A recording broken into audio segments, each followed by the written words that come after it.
মালিহি মিন আইনা ইকতাসাবাহু ওয়া মা আনফাকাহু ওয়া মা আমিলা ফি মাআলিনা।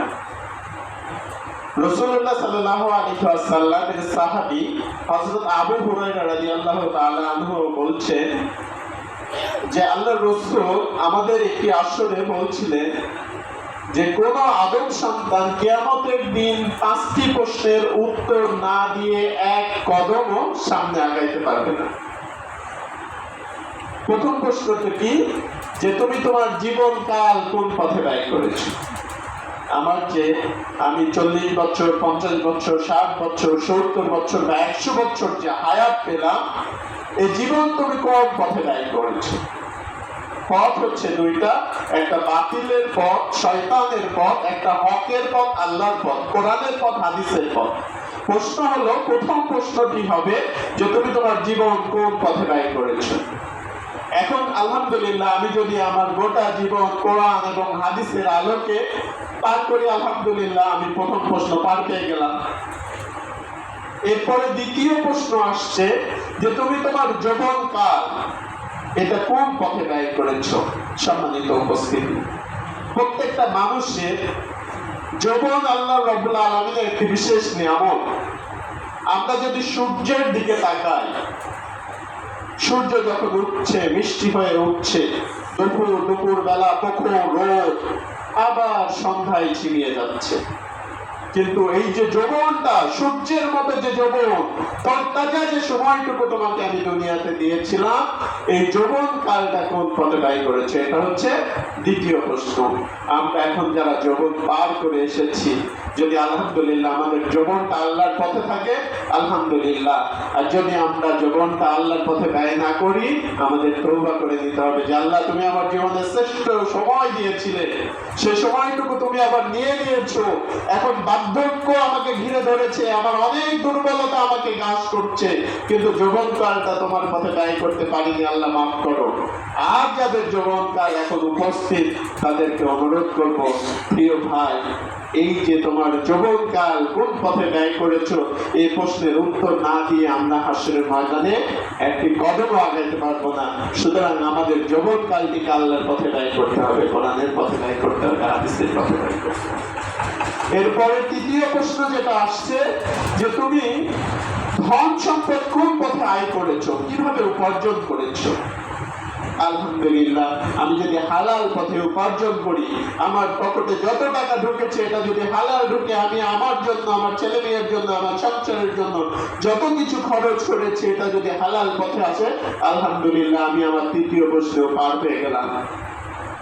চতুর্থ প্রশ্ন করা হবে যে আমি হালাল পথে আয় করেছি, ঠিক আছে, কিন্তু আমি আমার অর্থ সম্পদ কোন পথে ব্যয় করেছি।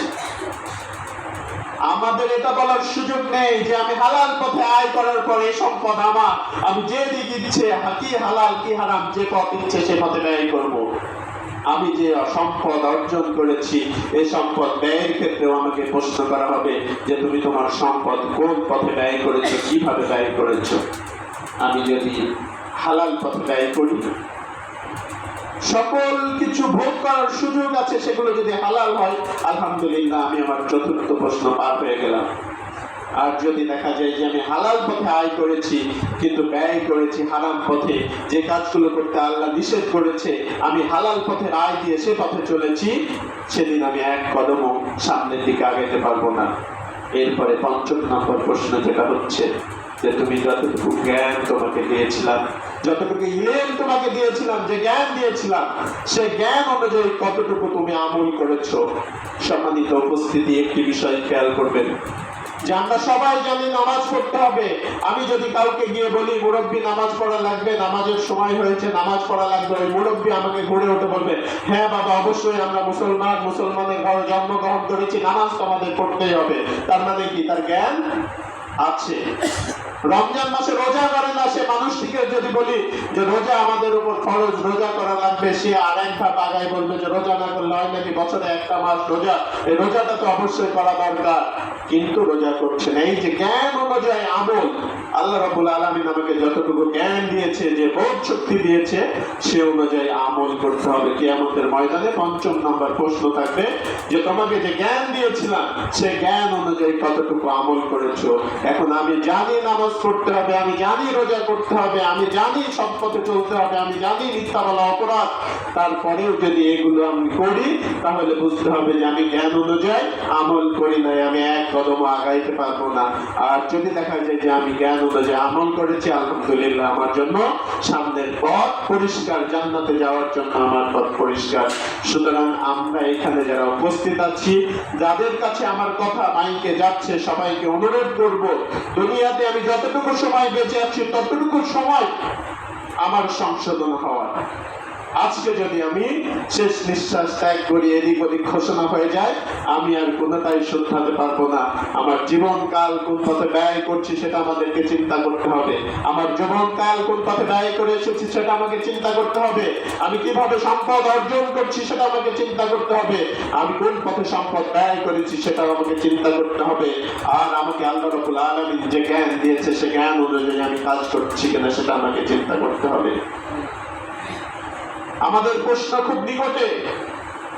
আমরা অনেকে মনে করতে পারি যে জান্নাত জাহান্নাম এটা মৃত্যুর পরের বিষয়, এটা মনে করি না আমরা? সম্মানিত উপস্থিতি, জান্নাত জাহান্নাম মৃত্যুর পরের বিষয়, এই কথাটা সত্যি। কিন্তু আমরা প্রতি মুহূর্তে হয় জান্নাত অথবা জাহান্নামের দিকে এগিয়ে যাচ্ছি। আমার প্রতিটি কথা, প্রতিটি কাজ, প্রতিটি আচরণ আমাকে হয় জান্নাত অথবা জাহান্নামের দিকে নিয়ে যাচ্ছে। আসরের আজান হচ্ছে, আমি মসজিদে আসছি, আমার বিবেক বলে দিবে আমি জান্নাতের দিকে যাচ্ছি নাকি জাহান্নামের দিকে যাচ্ছি। মাগরিবের আজান হচ্ছে, আমি মসজিদে আসছি, নামাজ পড়ছি, আমার বিবেক বলে দিবে আমি জান্নাতি কাজ করছি নাকি জাহান্নামে যাওয়ার কাজ করছি। ঈশার আজান হচ্ছে, আমি নামাজ পড়ছি, আর এই সময় কি আসর, মাগরিব, ঈশার সময় চলে যাচ্ছে, আমি পাশের মুড়ে চায়ের স্টলে বসে ক্যারাম খেলছি অথবা সিডি দেখছি, আমি এই সময়টা আমাকে জান্নাতে নিয়ে যাচ্ছে না জাহান্নামে নিয়ে যাচ্ছে, আমার বিবেক আমাকে বলে দিবে। ফজরের আজানে মুয়াজ্জিন সাহেব আজান দিচ্ছে, মুয়াজ্জিন সাহেব বলছে সালাতু খায়রুম মিনান নাওম, আমি শুনছি নামাজ হতে ঘুম উত্তম, অথচ আমি এক কাত থেকে আরেক কাত ফিরে ঘুমিয়ে যাচ্ছি। ওই সময়টুকু আমি জান্নাতে যাচ্ছি নাকি জাহান্নামে যাচ্ছি আমার বিবেক বলে দিবে। জোহরের সময় আমার কাজের ব্যস্ততা আমাকে আমার কর্মস্থলে রাখছে, মুয়াজ্জিন আজান দিচ্ছে, আমি নামাজে আসছি না, আমি আমার কাজ করে যাচ্ছি। আমার বিবেককে যদি প্রশ্ন করি এই সময় কি আমাকে জান্নাতের দিকে যাচ্ছি নাকি জাহান্নামের দিকে যাচ্ছি, আমার বিবেক আমাকে বলে দিবে যে আমি জান্নাতে যাচ্ছি না জাহান্নামে যাচ্ছি। সম্মানিত উপস্থিতি, এই চিন্তা করে আমাদের সামনে পথ চলতে হবে। দুনিয়ার জীবন অত্যন্ত সংক্ষিপ্ত জীবন। 30 বছর, 40 বছর, 50 বছর, 100 বছর আমি বাঁচতে পারি, কিন্তু এর ফলশ্রুতিতে আমার যে হিসেবের সম্মুখীন হতে হবে, সেখানে গিয়ে যদি আমি জান্নাতে যাই, সেখানে গিয়ে যদি আমি জাহান্নামে যাই, সেখানে যদি আমার আমলনামা বাম হাতে দেওয়া হয়, সেখানে গিয়ে যদি আমার আমলনামা খারাপ হয়, তার ফলশ্রুতিতে আমি যে ফল ভোগ করবো সেটা কতদিনের? 1 বছরের, 100 বছরের, 1000 বছরের? আমরা কি সেটা বলতে পারবো? অনন্তকাল ফল ভোগ করবো। আল্লাহ রাব্বুল আলামিন আমাকে যদি 60 বছর হায়াত দেয়, আল্লাহ রাব্বুল আলামিন যদি আমাকে 100 বছর হায়াত দেয়, এই 100 বছরের কর্মফল আমি অনন্ত জীবন ভোগ করবো, যার কোনো শেষ নেই, যার কোনো সীমা পরিসীমা নেই, যেটা কোনো গণনা করে শেষ করা যাবে না, যেখানে কোনোদিন শেষও হবে না। কিন্তু এই 100 বছর আমি ধরে নিলাম আমি সর্বোচ্চ 100 বছর বাঁচবো, যেটা কল্পনা প্রসূত একটি কথা, কিন্তু এই 100 বছর পরে তো আমাকে হিসেবের সম্মুখীন হতে হবে। 100 বছর পরে তো আমাকে আল্লাহর দরবারে আমার আমলনামা নিয়ে দাঁড়াইতে হবে। 100 বছর পরে তো একটা ফায়সালা আসবে যে আমি জান্নাতি নাকি জাহান্নামী, আমার কর্মফল আমাকে কোথায় নিয়ে যাবে। সেদিনকে যদি আমার কর্মফল আমাকে জাহান্নামের দিকে নিয়ে যায়, আমার চেয়ে হতভাগা আর কেউ নেই। সেদিনকে যদি আমার কর্মফল আমাকে জান্নাতে নিয়ে যায়, আমার চাইতে সৌভাগ্যবান আর কেউ নেই। সুতরাং আমাদের এই কর্মফল আমি কি করছি, একটি দিন পার হয়ে যাচ্ছে, শুধু একটি দিনই শেষ নয়। সম্মানিত উপস্থিতি, আমরা গণনা করছি একটা বছর পার হয়ে গেল। এই যে নভেম্বর চলছে, ডিসেম্বর একটি মাস পার হবে, 24 পার হবে, 25 আসবে। আমরা যদি দিনের কথা বলি, সূর্য উঠছে, সূর্য ডুবছে, একটি দিন চলে যাচ্ছে। আমরা যদি সেকেন্ডের কাটার দিকে তাকাই, টিক টিক করে ঘুরে একটা মিনিট পার হয়ে যাচ্ছে। সম্মানিত উপস্থিতি, একটি সেকেন্ড থেকে 60 সেকেন্ডে একটি মিনিট হচ্ছে। সূর্য পূর্ব দিকে উদিত হয়ে পশ্চিম দিকে অস্ত যাচ্ছে।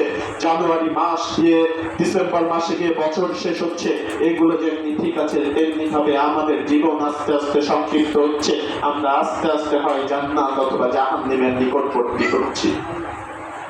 আর এটি যদি আমরা একটু আমাদের চোখটা বুঝে চিন্তা করি যে সারাদিন আমি কি করছি, সারা মাস আমি কি করছি, সারা বছর আমি কি করছি, আমি যা করছি সেটাকে আমার আল্লাহ বলেছে যে তোমরা কোরআন এবং হাদিসের অনুসরণ করলে পথভ্রষ্ট হবে না। আমি সারাদিন, সারা মাস, সারা বছর যা করছি, এগুলো কি আমি সেই কোরআন অনুসরণ করছি কিনা, সেই হাদিস অনুসরণ করছি কিনা, আমার দিনটা কি কোরআনের আলোকে, হাদিসের আলোকে, নবীর দেখানো পথে অতিবাহিত হচ্ছে কিনা, এটি যদি আমি নিজে চোখ বুঝে চিন্তা করি, আমি নিজেই উপলব্ধি করতে পারবো আমি কোরআনের পথে আছি, হকের পথে আছি নাকি বাতিলের পথে আছি। এজন্য আমাকে কোনো আলেম ওলামার কাছে যেতে হবে না। আল্লাহ রাব্বুল আলামিন আমরা এইখানে যারা আছি এতটুকু বোধ বুদ্ধি আমাদেরকে দিয়েছে যে আমি যে কর্মটি করছি, আমি যে কাজটি করছি, আমার সারাদিনের কর্মগুলো একটু চোখ বুঝে চিন্তা করি তো যে আমি কোথায় যাচ্ছি। আমাদের এই জ্ঞান আল্লাহ রাব্বুল আলামিন দিয়ে দিয়েছে। সুতরাং আমাদের এটা উপলব্ধি করতে হবে যে আমার কর্ম আমাকে কোথায় নিয়ে যাচ্ছে, আমার কাজগুলো আমাকে কোথায় নিয়ে যাচ্ছে। দুঃখজনক হলেও সত্য যে আমরা নিজেদের মুসলমান বলে দাবি করছি। আমাদের একমাত্র গ্রন্থ পবিত্র আল কোরআন। আমরা 50 বছর, 60 বছর, 100 বছর হায়াত পাচ্ছি, এই কোরআনটা খুলে দেখার মতো আমার যোগ্যতা হচ্ছে না। অথচ আমি মাগরিবের পরে গিয়েছি, দোকানে বসে আছি, চায়ের স্টলে বসে আছি, মুয়াজ্জিন সাহেব মসজিদে বসে আছে। আমি চাইলেও এখানে একটু যদি কোরআন শিখতে পারি, আমি সারা জীবন জানি না, আমি কোরআন জানি না, ঠিক আছে, আজকে যদি ইস্তেগফার করে মাগরিবের সময়, আমি আসরের সময় ওই চায়ের স্টলে বসে না থেকে এইখানে মুয়াজ্জিন সাহেব আপনার হাতে ধরি, আমাকে একটু কোরআন শেখার ব্যবস্থা করে দেন, ইমাম সাহেব আমাকে একটু কোরআন শেখার ব্যবস্থা করে দেন। আপনি মৃত্যু পর্যন্ত কোরআন শিখতে পারলেন না, কিন্তু এই যে শিখার চেষ্টা করছেন, যে সময়টা অতিবাহিত হচ্ছে, এই সময়টা আপনাকে কোথায় নিয়ে যাবে? জান্নাতে নাকি জাহান্নামে? জান্নাতে। তাহলে আমরা বুঝি যে আমাদের গন্তব্য জান্নাত। আমাদের জান্নাতে যাওয়ার মধ্যে আমাদের সফলতা এবং ব্যর্থতা। দুনিয়ার জীবনে আপনি যত কোটিপতি, যত লাখপতি, যত কিছুই হন না কেন, অপর পক্ষে আপনি যত দরিদ্রই হন না কেন, দুনিয়ার জীবনে এটা কোনো সফলতার ব্যর্থতার জায়গা নেই। আমরা যদি আপনাদেরকে প্রশ্ন করি যে আচ্ছা বলেন তো, একটি মানুষ খুব ভালো পরিবারে জন্মগ্রহণ করলো, সে ভালো পড়াশোনা করলো, ভালো কর্ম করলো, ভালো বাড়িতে বিয়ে করলো, ছেলে পেলেকে ভালোভাবে মানুষ করলো, এবং সর্বশেষ সে সিঙ্গাপুরে চিকিৎসারত অবস্থায় মারা গেল। মারা তো যেতেই হবে, তাই না? আবার যদি পক্ষান্তরে আরেক ব্যক্তির কথা বলেন যে ভালো সে পড়াশোনা করতে পারেনি, ভালো কর্ম পায়নি, ভালোভাবে ছেলে মেয়েকে মানুষ করতে পারেনি, এবং যে কোনো একটা দুর্ঘটনায় মারা গেল, এই দুইজনের মধ্যে সফলকে আমরা বলবো প্রথম ব্যক্তি সফল। সম্মানিত উপস্থিতি, আমি আপনাদেরকে বলবো এই দুনিয়াটা হচ্ছে এই সফলতার ব্যর্থতার কোনো নির্ধারণের জায়গাই নয়। ওই হতভাগা ব্যক্তিটি যে কিছুই ভালো করে করতে পারেনি, মৃত্যুর পরে তার আমলনামা যদি তাকে জান্নাতে নিয়ে যায়, সে সফল। আর যে ব্যক্তিটি দুনিয়ায় খুব ভালোভাবে অতিবাহিত করেছে, সবকিছু ভালো পেয়েছে, সিঙ্গাপুরে গিয়ে মারা গিয়েছে, মারা যাওয়ার পর সে যদি জাহান্নামী হয়, তাহলে সে ব্যর্থ। এজন্য আমাদের এটা চিন্তা করতে হবে যে আমরা কি অর্জন করেছি সেটা না। আল্লাহ রাব্বুল আলামিন কাউকে সম্পদ দিয়ে কাউকে না দিয়ে পরীক্ষা করেন, কিন্তু আমাদের ভাবার বিষয় আমরা যে কর্ম করছি, আমরা যে কাজগুলো করছি, এই কাজগুলো আমাদেরকে কোথায় নিয়ে যাচ্ছে, আমাদেরকে আমাদের আমল নামা যেটা আমরা তৈরি করছি, আমল নামাটা আমাদেরকে কোথায় নিয়ে যাচ্ছে। এই আমল নামার দ্বারা আমি সারা দিনের কাজের দ্বারা, সারা মাসের কাজের দ্বারা, সারা বছরের কাজের দ্বারা, আমার সারা জীবনের কাজের দ্বারা আমি আল্লাহর কাছে জান্নাত দাবি করার মতো, আল্লাহ এই যে দুনিয়াতে তুমি আমাকে এই বিধান দিয়েছিলে, এই যে তোমার কোরআন, এই যে তোমার হাদিস, এগুলো অনুযায়ী এই যে আমি আমার জীবনটাকে এভাবে অতিবাহিত করেছি, আল্লাহ আল্লাহ তুমি আমার কাছে জান্নাত, তোমার কাছে প্রার্থনা করছি, এটা বলার সৎ সাহস আমাদের আছে কিনা একটু চিন্তা করতে হবে। যদি না থাকে তাহলে আমি আপনাদেরকে অনুরোধ করব, সম্মানিত উপস্থিতি, ফিরে আসছি আমরা কোরআনের পথে, ফিরে আসছি আমরা হাদিসের পথে, ফিরে আসছি আমরা জান্নাতের পথে। কারণ দুনিয়ার জীবনে আমি যত সুখ স্বাচ্ছন্দ্য, যত অধিক কিছুই পাই না কেন, এটা খুব স্বল্প সময়ের জন্য। আর আখিরাত অনন্তকালের জন্য, অনন্ত সময়ের জন্য। আখিরাতের সফলতা আমার জীবনে, আপনার জীবনের মূল সফলতা। আখিরাতের ব্যর্থতা আমার জীবনের, আপনার জীবনের মূল ব্যর্থতা। সুতরাং আমরা আজকে থেকে নিয়ত করি যে বিগত জীবন যা করেছি আল্লাহ মাফ করো, আজকে থেকে আমি জান্নাত এবং জাহান্নাম সামনে নিয়ে পথ চলতে চাই। যে কাজটা আমার মনে হবে যে এই কাজটা আমাকে জাহান্নামের দিকে নিয়ে যাচ্ছে, সে কাজ থেকে ফিরে আসবো। যে কাজটা আমাকে মনে হবে যে এই কাজটা আমাকে জান্নাতে নিয়ে যাবে, সেই কাজটি বেশি বেশি করব। ফজরের সময় শুয়ে থাকবো না, মসজিদে আসবো। জোহরে কর্মস্থলে থাকবো না, মসজিদে আসবো। আসর মাগরিব এশা কোনো জায়গায় আড্ডাবাজি করবো না, মসজিদে আসবো।